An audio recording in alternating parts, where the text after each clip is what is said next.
दोस्तों जीवन में साधना के बिना कभी भी कोई साधन नहीं मिल सकता। साधनाएं दो प्रकार की होती है प्रभु की, एक तो निष्काम, दूसरी सकाम। निष्काम वो होती है कि हम बिना कुछ मन में लालसा के सिर्फ भगवान की कृपा, उनका आशीर्वाद, उनकी जो दृष्टि हम पर बनी रहे उसके लिए करते हैं। तो वहां पर तो हमें भविष्य में कभी कुछ मांगने की जरूरत नहीं पड़ती, हमने अपने आप को उनको समर्पित कर दिया।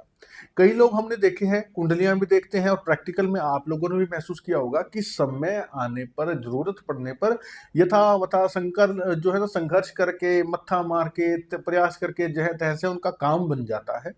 लेकिन बाद में जब उनको जरूरत पड़ती है फिर से उनको वही प्रयास करने पड़ते हैं, तो वो होती है सकाम। ठीक है, हमने सकाम भाव से प्रभु की भक्ति की, पूजा की, हमारी मौके की जरूरत पूरी हो गई। दोबारा जब हमें आवश्यकता पड़ी फिर हम नाक रगड़ने चले गए मंदिर में। कहने का भाव मेरा ये है, मैं ये नहीं कह रहा कि मंदिर नहीं जाना चाहिए, मंदिर जाइए, लेकिन प्रभु को हमेशा निष्काम भाव से जब स्वयं को समर्पित कर देते हैं ना, हमें मांगने की आवश्यकता ही नहीं पड़ती।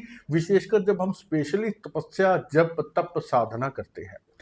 पुराने युगों में, शास्त्रों में लिखा है कि पुराने युगों में इंसान को जो है ना कई कई हजार सालों तक तपस्या करते थे, तब जाकर के प्रभु की प्राप्ति होती थी। लेकिन कलयुग के अंदर, गरुड़ पुराण में स्पेशली लिखा है, कलयुग में केवल स्वर्ण मात्र से, स्मरण क्या होता है, अब याद तो सारा दिन करते हैं, लेकिन स्मरण का वो एक क्षण, जो क्षण आपने पूर्ण रूप से समर्पित कर दिया, आपके दिमाग में कोई और चीज नहीं आई, ऐसा कोई भी इंसान नहीं कर पाता। याद करता है तो किसी ना किसी चीज से करता है, किसी ना किसी डिमांड से, जरूरत से करता है। मैं आपको हनुमान जी की आज एक ऐसी साधना देने जा रहा हूं जिसको अगर आप निष्काम भाव से करते हैं, निष्काम भाव का अर्थ मैंने बता दिया कि सिर्फ क्या मांगना है आपने। मैं हर ज्यादातर वीडियो में बताता हूँ कि भगवान से ये मत मांगिए मुझे इतना पैसा चाहिए, मेरा बेटा फलानी जगह पास हो जाए, मेरी बेटी की शादी हो जाए, मेरी बीमारी ठीक हो जाए। कब तक क्या क्या मांगोगे आप? सिर्फ क्या मांगना है? आपकी कृपा दृष्टि, आपकी दया का हाथ, आपका आशीर्वाद मेरे सर पर रखा रहे, आपका मतलब कि पूर्ण रूप से मैं आपको समर्पित हूं। मेरा हर अच्छा बुरा जीवन का हर काम आपसे होगा, जो करना आप ही करेंगे, मैं आपका हूं और आप मेरे हैं, बस इसके अलावा मुझे किसी से मतलब नहीं है। जब आप इस भावना, सिर्फ ये नहीं कि मुंह से बोल दिया भाई जी ने कहा है, यहां से जब ये आवाज आ जाएगी ना कि हाँ, तब भगवान आपका हाथ पकड़ेंगे। और हनुमान जी महाराज दोस्तों कलयुग के साक्षात देवता हैं, जो कि हमेशा हमारे बीच में विचरते हैं। यत्र यत्र रघुनाथ कीर्तनम तत्र तत्र कृतमस्तकांजलि। जहां जहां रघुनाथ जी का नाम होगा ना, हनुमान जी अवश्य, अवश्य मतलब 1001% उनको आना ही पड़ेगा। तो आप प्रभु की शरण में आ जाइए। तुलसीदास जी कितने चतुर हैं, उन्होंने हनुमान जी का हनुमान चालीसा तो लिख दिया। अब हनुमान चालीसा से हनुमान जी खुश कैसे होंगे? उन्होंने सबसे पहले क्या कहा है, श्री गुरु चरण सरोज रज निज मन मुकुर सुधार। गुरु जी के चरणों को ध्यान करके हुए निज मन मुकुर, अपने मन के दर्पण, मुकुर मतलब दर्पण, अपने मन के दर्पण को, शीशे को हमेशा डस्ट से, रेत से साफ किया जाता है। गुरु चरण सरोज रज, गुरु जी के चरणों की रज से, चरण की धूलि से अपने मन के दर्पण को, शीशे को साफ करके, श्री गुरु चरण सरोज रज निज मन मुकुर सुधार, बरनऊ रघुबर बिमल जसु जो दायक फलचार। बरनऊ रघुबर बिमल जसु यानी कि रघुवर मतलब राम जी के गुणों का बखान कर रहा हूं, जो कि चारों प्रकार के फल देती है। चारों प्रकार मतलब अर्थ भी देगी, धर्म भी देगी, काम भी देगी और मोक्ष भी देगी। जबकि पूरे हनुमान चालीसा में किसका वर्णन है? श्री हनुमान जी महाराज का। लेकिन उन्होंने सबसे पहले रघुवर जी का नाम ले दिया कि रघुवर जी के गुणों को वर्णन करने जा रहा हूं। अब हनुमान जी का नाम आया तो रघुवर जी स्वयं प्रसन्न हो गए, रघुवर जी प्रसन्न हो गए तो हनुमान जी प्रसन्न हो गए। तो कितनी चतुराई से श्री हनुमान चालीसा की रचना की है गोस्वामी तुलसीदास जी ने। यहाँ पर उनकी बुद्धि के, उनके विवेक का पता लगता है। तो दोस्तों आज की ये साधना श्री हनुमान चालीसा की सबसे अनोखी साधना है। ध्यान से पूरी साधना देख लेना, एक एक चीज आराम से बताऊंगा और नोट कर लेना, और आपके जीवन में परिवर्तन आएगा। कैसे वो साधना करनी है, कितने दिन की है और क्या आपको उसका लाभ मिल सकता है, वो भी बताऊंगा। लेकिन उससे पहले एक छोटा सा निवेदन, पहली बार चैनल पर आए तो सब्सक्राइब जरूर कर लेना, बेल आइकन के बटन को दबाना मत भूलना। इस चैनल पर आने वाली प्रत्येक वीडियो आपके जीवन में खुशियां, उमंगे और आपकी समस्याओं का समाधान लेकर के आती है। कमेंट बॉक्स में मेरे आराध्य, मेरे इष्ट प्रभु श्री हनुमान जी महाराज का नाम अवश्य लिखें। हनुमान जी के स्वामी श्री राम का नाम अवश्य लिखें। जय श्री राम का जय घोष करना मत भूलिए, क्योंकि राम जी के नाम से हनुमान जी खुश हो जाते हैं। आपके आपकी जीवन में समस्याएं हैं, आप कुंडली दिखाना चाहते हैं। बहुत से मेरे ऐसे माताएं, भाई बहनें, बुजुर्ग हैं जिनके पास कुंडलियां नहीं है, जिनके पास जन्म की तिथि समय भी नहीं पता, तो वो भी अगर अपने विषय में जानना चाहते हैं, समस्याओं का निवारण चाहते हैं, तो ये जो नंबर स्क्रीन पर दिखाई दे रहा है 7056200033, केवल और केवल व्हाट्सअप मैसेज करें, कॉल ना करें। हाथ जोड़कर विनम्र निवेदन है, कॉल कोई रिसीव नहीं करेगा। जैसे ही मैसेज देखा जाएगा आपको रिप्लाई मिलेगा। लेकिन दोस्तों, पर्सनली सलाह की, कुंडली दिखाने की नॉमिनल सी फीस रखी गई है, फीस आप पे करते हैं तो सोल्यूशन दिया जाता है। तो चलिए, स्वागत आप सबका आपके अपने चैनल एस्ट्रोलॉजर भाई जी में।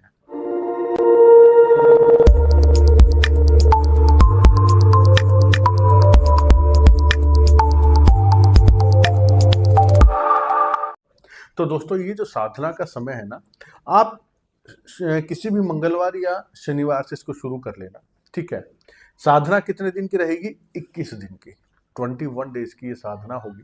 सामग्री आपको क्या चाहिए? हनुमान जी महाराज का एक स्वरूप अपने सामने बिठा लेना है आशीर्वाद मुद्रा में, ठीक है। नंबर 2, एक पानी का कलश जो है भर के रखा जाएगा, ठीक है।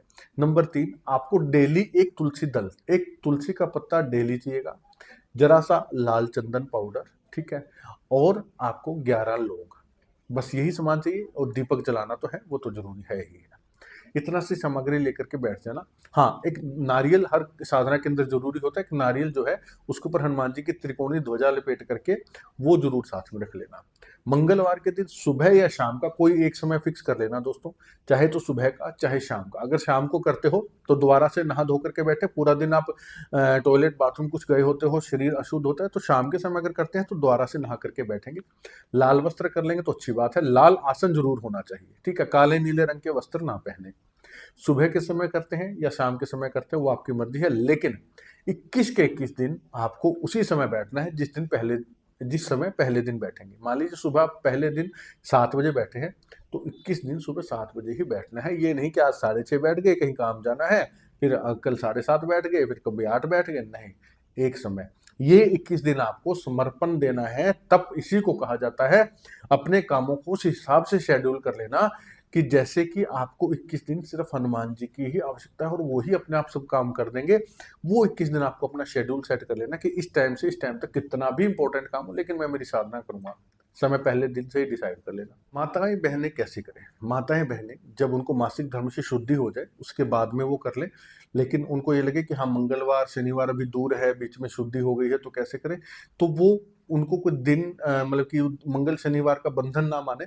उनको ये लगता है कि हाँ आज से 21 दिन तक मुझे कोई समस्या नहीं आएगी बीच में मासिक धर्म वगैरह की, तो वो वही दिन ले ले 21 दिन। बस बीच में शुद्धि का ध्यान रखना है आपने। अगर आप बीच में अशुद्ध हो जाती हैं तो आपको वो साधना बीच में छोड़नी पड़ सकती है। इसलिए आप इस चीज का ध्यान करें कि मासिक धर्म के जस्ट बाद में शुद्ध होते ही अपने बाल वगैरह सिर वगैरह धो करके आप शुरू कर सकती हैं, ठीक है। घर के मंदिर में बैठ जाना, एक चौकी या पाट पे लाल रंग का वस्त्र, हनुमान जी के आशीर्वाद देती हुई तस्वीर, उनका स्वरूप फोटो जो है सामने लगा लेना। तांबे की लुटिया में जल भर के रख लेना। नारियल जटा वाला, सूखा, बिना पानी का, बजने वाला हो, जटा वाला हो, उसके ऊपर हनुमान जी की त्रिकोणी ध्वजा लाल या ऑरेंज कलर की लपेट करके कलावे से बांध करके उस नारियल के ऊपर रख दे, उस पानी के कलश के ऊपर रख देना, ठीक है। एक दीपक जला लेना। दीपक इतनी देर जलना चाहिए, चाहे तो शुद्ध देसी घी का, चाहे आप ले लेना चमेली के तेल का, जैसा आपको उचित लगे अपने बजट के अकॉर्डिंग, ठीक है। अदरवाइज आप तिल के तेल का भी ले सकते हैं, लेकिन सर्वश्रेष्ठ रहेगा आप शुद्ध देसी घी का या चमेली के तेल का ले लीजिए, ठीक है। दीपक जला लेना। जो तुलसी का पत्ता आपने लिया है ना, उसके ऊपर आप क्या करेंगे, लाल चंदन पाउडर ले लेना, उसमें थोड़ा सा गुलाब जल डाल करके उसकी पेस्ट बना लेना, और लौंग जो आपने लिया है ना, 11 लौंग लेकर के बैठना। एक लौंग ले लेना, उसकी डंडी से उस तुलसी के पत्ते पर सुंदर सा श्री राम लिख देना लाल चंदन से, ठीक है। चिकनी साइड पे, तुलसी के पत्ते के 2 साइड होते हैं, एक खुरदरा पासा एक चिकना पासा, चिकने पासे पे लिख देना। और जो खुरदरा पासा है ना, उसके ऊपर जरा सा लाल चंदन उंगली से लगा करके और हनुमान जी का जो स्वरूप है ना उसके वक्ष स्थल, उसके सीने पर चिपका देना, चंदन से चिपक जाएगा, ठीक है ना। चंदन की जो पेस्ट बनाई है लाल चंदन की, उससे लौंग से आप लौंग के जो फूल वाला पासा होता है उसे पकड़ करके, और जो साबुत डंडी वाला तीखे वाला पासा है उससे आप सुंदर सा श्री राम लिख देना।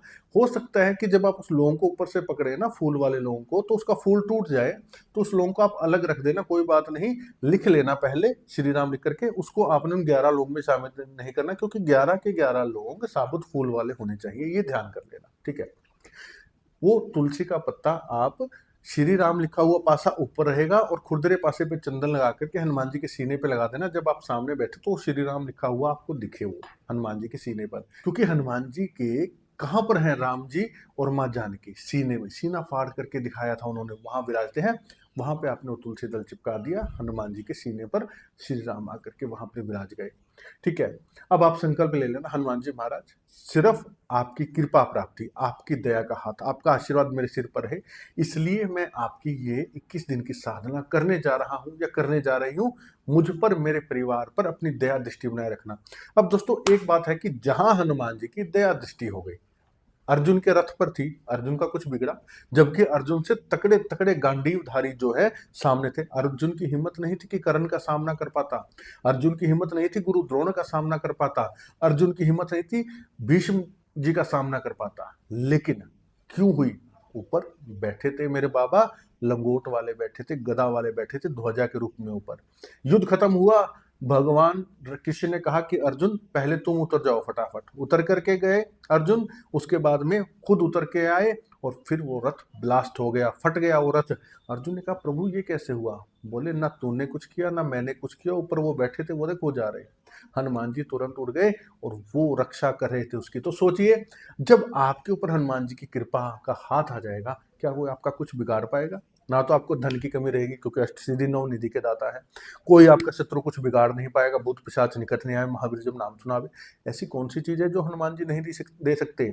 कवन सो काज कठिन जग माही, जो नहीं हो हिता तुम्हें पाही, है ना? तो उनकी कृपा मांगिएगा बस। 5 बार गणेश जी का नाम ले लेना, ओम गंगणपति नमः, ओम गंगणपति नमः, ओम गंगणपति नमः, ओम गंगणपति नमः, ओम गंगणपति नमः।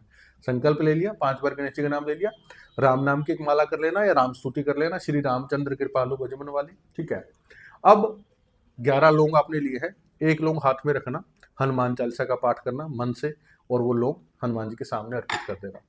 दूसरा लौंग हाथ में लेना, दूसरा पाठ करना, हनुमान जी के सामने अर्पित करना। 11 लौंग 11 पाठ हनुमान चालीसा करके हनुमान जी के सामने चढ़ा देना लौंग वो, और आपने जो है हनुमान जी की आरती कर देनी है। और हनुमान जी को यथा सामर्थ्य गुड़ चना ला करके रखिए 11 दिन के लिए, गुड़ चना का भोग लगा दीजिए, या डेली अगर गुड़ की मीठी रोटी बना करके उसका भोग लगाते हैं तो वो लगा दीजिए। बेसन की बर्फी का लगा सकते हैं, बेसन के लड्डू का लगा सकते हैं, बूंदी के लड्डू का भी भोग लग जाता है। भोग लगाने के बाद, आरती के बाद में भोग लगाइए, वो प्रसाद आप स्वयं घर के लोग खा लीजिए, स्वयं खा लीजिए, बाहर किसी को नहीं देना। बस पहले दिन की साधना पूरी, आसन फोल्ड करके रख दो। सेम दूसरे दिन उसी समय पर बैठ करके सेम प्रोसेस करना है। लौंग 11 नए नहीं लेने, संकल्प आपने जो है ना डेली नहीं लेना। संकल्प आपने पहले दिन ले लिया, दीपक जलाया था, दूसरे दिन दीपक जला करके बैठ जाइए, 5 बार गणेश जी का नाम और राम जी के नाम की माला कर लेना या राम स्तुति गा करके उन्हीं लौंग से वही 11 पाठ फिर से करना। और हर बार आपने लौंग हाथ में जरूर रखना है, ताकि आपके हाथ की, आपके शरीर की एनर्जी जो है वो हनुमान जी के चरणों में जाए। ये मत सोचना कि लौंग चढ़ा दिए बस 11 बार पाठ करने, यूं ही कर लेते हैं, कोई बात नहीं। डेली आपने लौंग को उठा करके लौंग एक साइड में रख लेना और एक एक लौंग लेकर के हनुमान जी के चरणों में चढ़ाते जाना पाठ करके। 21 दिन जब पूरे हो जाते हैं दोस्तों, 21 दिन आपको थोड़ा सा समय ज्यादा देना पड़ेगा। 21वें दिन आप क्या करेंगे? 21वें दिन आप एक छोटा सा, ये जो दीपक आपको दिखाई दे रहा है बड़े साइज का, या तो दीपक ले लेना, या जिसमें हम धुनी वगैरह करते हैं आप वो ले सकते हैं, या छोटा सा हवन कुंड आपको मिल जाता है, किसी भी हवन पूजा पाठ की दुकान से मिल सकता है, या आपके आसपास किसी मंदिर से जानकार से ले आएंगे, या आप मिट्टी का एक कुंडा आपको दिख रहा है, इनमें से कोई भी चीज जिसमें हम छोटा सा हवन हमें करना है, क्योंकि बिना हवन के साधना पूर्ण नहीं होती है। ठीक है, आप क्या करेंगे? भीमसेनी कपूर रख के उसमें जला लेंगे जो आपने सामने पात्र रखा है। गणेश जी का नाम ले लिया 5 बार, ठीक है, राम जी की माला कर ली। अब आपने 11 लौंग जो है ना वो हनुमान जी के सामने नहीं चढ़ाने, एक लौंग हाथ में लेना है, कपूर जला लेना, दीपक भी जला लेना। वो कपूर किस में रख के जलाना? जिसमें हवन करना है उस बर्तन के अंदर, ठीक है, हनुमान जी के सामने बैठ करके। एक लौंग लेना, हनुमान चालीसा का पाठ करके और लास्ट में स्वाहा बोल के उसमें डाल देना। दूसरा लौंग लेना, हनुमान चालीसा का पाठ किया, स्वाहा बोल के उसमें डाल देना। इन 11 लौंग की 11 हनुमान चालीसा के पाठ की आहुति लगानी उस कपूर के अंदर। अगर लगता है कि बीच में कपूर कम पड़ रहा है तो कपूर और डालते रहना। कपूर ओरिजिनल भीमसेनी ही लेना, केमिकल वाला, चौरस टिकिया वाला, गोल्ड टिकिया वाला कपूर मत लेना, केमिकल होता है। ओरिजिनल भीमसेनी कपूर आपको इजिली मिल जाएगा। 21 दिन आपके पास अरेंज करके रख लेना जैसा आपको ठीक लगे। ठीक है, जब ये हो जाए तो आपने क्या करना है, खीर का प्रसाद अवश्य बना लेना उस दिन 21वें दिन। उस अग्नि के अंदर खीर का भोग लगाना, हनुमान जी महाराज मेरा भोग स्वीकार करें, क्योंकि खीर का भोग राम जी को बहुत पसंद है। आपने 21 दिन तक जो है ना, 20 दिन तक तो हनुमान जी को जो भी भोग लगाया, ठीक है, 21 दिन खीर, क्योंकि खीर की पूर्ण आहुति मानी जाती है, लक्ष्मी जी की कृपा भी साथ में आ जाती है। खीर का भोग उस अग्नि के अंदर लगा देना और हनुमान जी की आरती पहले कर देना और फिर खीर का भोग लगा देना। बस इतना सा आपका प्रोसेस है। और जो तुलसी का पत्ता आप चिपका रहे हैं ना दोस्तों, डेली आपने एक पत्ता चिपकाना है। और जो पुराने वाला पत्ता है ना आपका, जैसे आपने पहले दिन जो चिपका दिया, दूसरे दिन बैठेंगे तो उस तुलसी के पत्ते को जो हनुमान जी के सीने पे, उसे उतार करके किसी कटोरी में, डिब्बे में इकट्ठा करते रहना। डेली एक नया पत्ता चिपकाना है आपने। जब वो सारे पत्ते इकट्ठे हो जाए ना, 21वें दिन भी हवन से पहले आप एक पत्ता चिपका देंगे। हवन पूरा होने के बाद में, हवन की जब अग्नि शांत हो जाए, तो आप क्या करेंगे, वो जो तुलसी के पत्ते हैं ना, उनको आप इकट्ठा करके, 3 तरीके मैं आपको बता रहा हूँ, तीनों में से जो इजी लगे कर लेना। पहला तो आप उनको जल प्रवाह करके आ सकते हैं, ठीक है, 21 के 21 पत्तों को। दूसरा, आप उनको आटे के अंदर गूंध लीजिए और उनकी छोटी छोटी गोलियां बना करके, अगर आपके एरिया में कहीं पर मछलियां हैं तो आप उनको दाने के रूप में डाल के आ सकते हैं, ठीक है। तीसरा, आपके घर के आसपास कहीं भी मंदिर में अगर पीपल का पेड़ हो, ओनली पीपल का, वहां आप उसके नीचे थोड़ा सा खड्डा खोद करके उसके नीचे दबा करके आ जाइए, वो पंचतत्व में, मिट्टी में विलीन हो जाते हैं। ये 3 तरीके आपको बताए हैं, तीनों में से जो इजी लगे आप कर लेना। उन तुलसी के पत्तों का, लौंग की आपने आहुति दे दी, और वो जो नारियल ध्वजा है, जाकर के किसी भी हनुमान जी के मंदिर में अपने घर के आसपास हनुमान जी को भेंट कराना। कुछ वहां पर दक्षिणा जो है वहां पर भेंट करके आ जाना, जो भी आपका सामर्थ्य बने वैसी दक्षिणा। और वो जो जल है वो अभिमंत्रित हो गया है, उसे पूरे घर में आप छींटा दे दीजिएगा। छींटा देने से पहले जो आपके हवन की जो भस्म है ना, हवन जो आपने किया उसकी जो राख है, लौंग की, कपूर की, जरा सी उस पानी के अंदर डाल करके फिर पूरे घर में छींटा दे देना, श्री राम जय राम जय जय राम का नाम बोलते हुए। और बचा हुआ पानी आप भगवान सूर्य देव को, सूर्य नारायण को उसका अर्घ दे देना।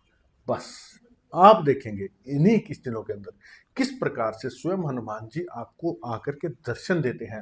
अब वो दर्शन प्रत्यक्ष तो देखो देंगे नहीं, इतने तो हम पुण्य आत्मा है ही नहीं, ठीक है। किसी ना किसी रूप में आपकी सहायता करने के लिए अवश्य आते हैं।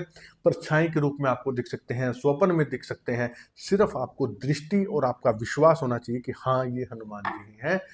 शंका जहां आ गई कि है कि नहीं है, वहां पर फिर आपकी साधना कच्ची है। सिर्फ आपने विश्वास करना है। तो दोस्तों, जो भी आपकी समस्या उस टाइम चल रही है, जिस भी आपको भाव, मतलब कि देखो, हमने उनको नहीं बताया, लेकिन भगवान को सब पता होता है कि इसको क्या समस्या है।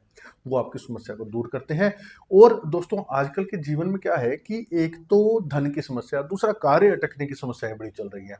तो आपकी उस समस्या के परमानेंट निवारण के लिए आपके घर में ऐसा क्या हो कि वो समस्या आपकी दूर हो जाए, उसके लिए आपका ये भाई, आपका ये बेटा एक स्पेशल आप लोगों के लिए चीज लेकर के आया है। तो ज्येष्ठ मास का महीना, ज्येष्ठ मास की निर्जला एकादशी 6 जून और वट पूर्णिमा 11 जून, ये 2 तिथियां और ये मास विष्णु भगवान को विशेष प्रिय है। और ज्येष्ठ मास क्योंकि ये हनुमान जी को भी प्रिय है, इसी मास के अंदर हनुमान जी का राम से मिलन हुआ था, भगवान श्री राम से। तो इसके अंदर मैं आपके लिए एक विशेष चीज लेकर के आया हूँ। देखिए, आजकल समस्या क्या है, घर में धन संबंधी समस्या है, दूसरे कार्य पूर्ण नहीं हो रहे, जो सोचते हैं वो कभी नहीं होता, अटके हुए कार्य पूर्ण नहीं होते। तो जब भगवान विष्णु ने समुद्र मंथन का आदेश दिया, तो भगवान विष्णु ने स्वयं कच्छप का रूप धारण किया था और शेषनाग को रस्सी बनाया गया था। वो स्पेशल स्वरूप आपके लिए, ये प्योर शुद्ध पीतल के कच्छप अवतार और इनकी पीठ पर शेषनाग आपको कहीं नहीं मिलेगा, दुर्लभ चीज है। इसके साथ में सूक्ष्म साइज की भगवान विष्णु लक्ष्मी जी की प्रतिमा, ये आपको जोड़ा बना करके आपके नाम और आपके गोत्र से अभिमंत्रित करके आपके घर पर कुरियर करवाया जाता है। इससे लाभ क्या होगा, भगवान विष्णु लक्ष्मी जी देख आपके घर में मंथन हो रहा है, जितनी नेगेटिविटी, जितनी समस्याएं जो आपको समझ में नहीं आ रही, वो ये मंथन करके आपके घर से बाहर निकालेंगे, पॉजिटिव चीजों को लेकर के आएंगे, जिस प्रकार समुद्र मंथन से सब कुछ हमें प्राप्त हुआ। 6 जून निर्जला एकादशी से लेकर के वट पूर्णिमा 11 जून तक इनको अभिमंत्रित किया जाएगा। जो भी मेरे भाई बहन अपने घर में इसको स्थापित करना चाहते हैं, बड़ी सुंदर पैकिंग में आपके पास एक कुरियर करवाया जाएगा। आप इसकी बुकिंग दिए गए नंबर पर करवा सकते हैं, आपको जानकारी मिल जाएगी। तो मेरी प्रार्थना है कि ज्यादा से ज्यादा भाई बहन इसका लाभ उठाएं और अपनी समस्याओं का निवारण भगवान विष्णु पर छोड़ दीजिए। भगवान विष्णु आपका अवश्य भला करे। जय श्री राम। तो दोस्तों, ये बहुत पावरफुल चीज है, इसकी जानकारी चाहिए तो इस नंबर पर जो बताया गया है वीडियो में, केवल मैसेज करना, मैसेज से मेरी टीम आपको पूरी जानकारी दे देगी। इससे आपको धन का और अटके हुए कार्यों का लाभ अवश्य मिलता है, अटके हुए कार्य आपके पूर्ण होते हैं। तो दोस्तों, वीडियो को ज्यादा से ज्यादा शेयर कीजिए ताकि हर घर में हनुमान जी की साधना हो, हर घर हनुमान जी की कृपा का पात्र बने, हर घर में पवित्रता बनी रहे, खुशियां गूंजती रहे। आज की वीडियो में इतना ही। पूरा देखने के लिए धन्यवाद। जय श्री राम।